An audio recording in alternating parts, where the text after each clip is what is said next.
Hello friends, सुमाटाक art and education में आपका स्वागत है। हम सामान्य ज्ञान की सीरीज लेके चल रहे थे, जिसमें आज हम पढ़ेंगे मध्यकालीन भारत का इतिहास। देखते हैं अरबों का आक्रमण।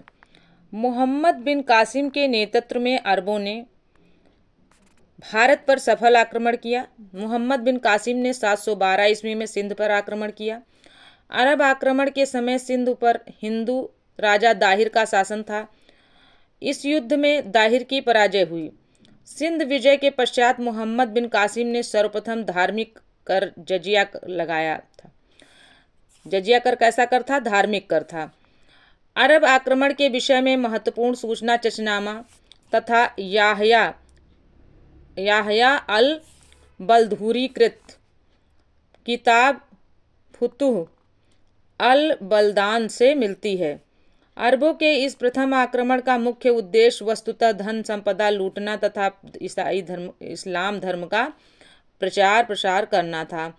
अरब आक्रमण का सर्वाधिक महत्वपूर्ण प्रभाव भारतीय सांस्कृतिक जनजीवन पर पड़ा।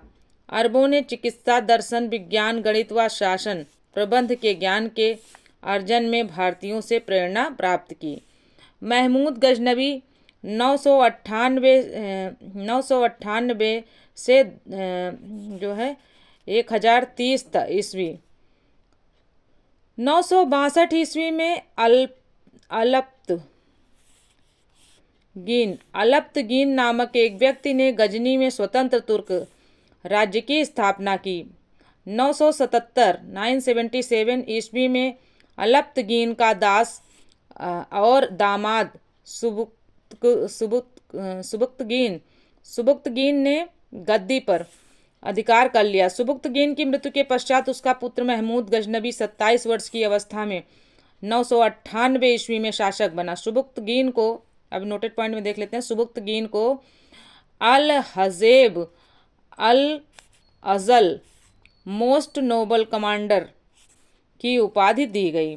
बगदाद के खलीफा ने महमूद गजनवी को यामिन उद दौला साम्राज्य की दक्षिणी भुजा एवं अमीन उल मिल्लाह धर्म संरक्षक की उपाधियां प्रदान की थी।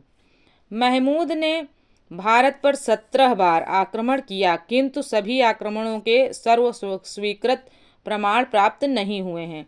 भारत पर महमूद ने 1000 ईस्वी में आक्रमण करना प्रारंभ किया। महमूद गजनवी ने 1001 ईस्वी में हिंदू शाही राजा जयपाल के विरुद्ध आक्रमण किया, जिसमें जयपाल की पराजय हुई। महमूद गजनवी के भारत पर आक्रमण का मुख्य उद्देश्य धन लोलुपता थी। यानी महमूद गजनवी का आक्रमण करने का उद्देश्य क्या था? धन लोलुप, यानी धन का लालच था।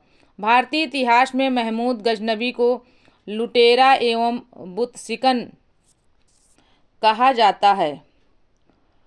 बुतसिकन का मतलब होता है मूर्ति भंजक, यानी उसने बहुत सारी मूर्तियां तोड़ी थी। महमूद गजनवी के प्रमुख अभियान 1012 ईस्वी में थानेश्वर, 1018 ईस्वी में मथुरा, 1026 ईस्वी में सोमनाथ मंदिर गुजरात ना। इसका सबसे उल्लेखनीय आक्रमण गुजरात के सोमनाथ मंदिर का आक्रमण था। उस समय वहां का शासक भीम प्रथम था। महमूद गजनवी का अंतिम भारतीय आक्रमण 1027 ईस्वी में जाटों के विरुद्ध हुआ था। 1030 ईस्वी में महमूद गजनवी की मृत्यु हो गई। महमूद गजनवी के दरबार में अलबरूनी, फिरदौसी, उतबी तथा बैहाकी जैसे विद्वान निवास करते थे। अलबरूनी को अबू रेहान भी कहा जाता था। अलबरूनी का दूसरा नाम क्या था? अबू रेहान। इसका जन्म 973 ईस्वी में ख्वारिज्म वर्तमान खीवा में हुआ था। अलबरूनी महमूद गजनवी के आक्रमण के समय भारत आया। उसकी पुस्तक किताबुल हिंद तत्कालीन इतिहास जानने का महत्वपूर्ण स्रोत है। मोहम्मद गौरी, अब देख लेते हैं मोहम्मद गौरी 1175 ईस्वी से 1206 ईस्वी। मोहम्मद गौरी गजनी के अधीन गोर प्रांत का शासक था।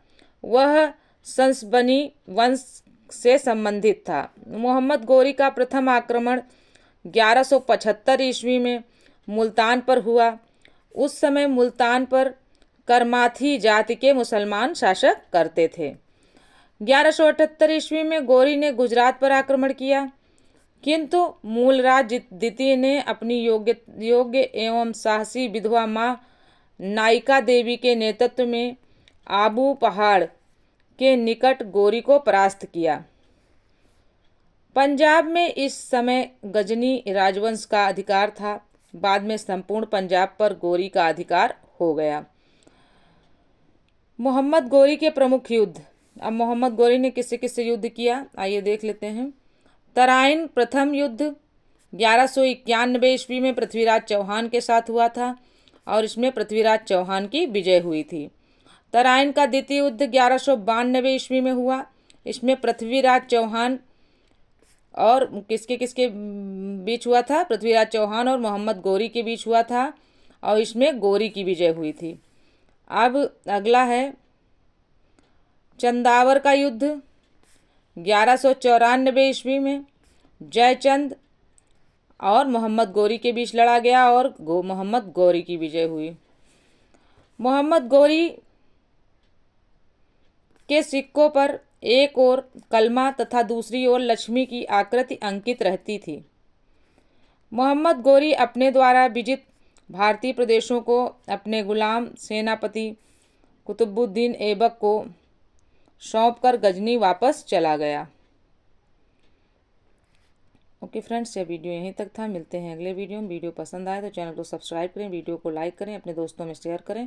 तब तक के लिए जय हिंद, जय भारत।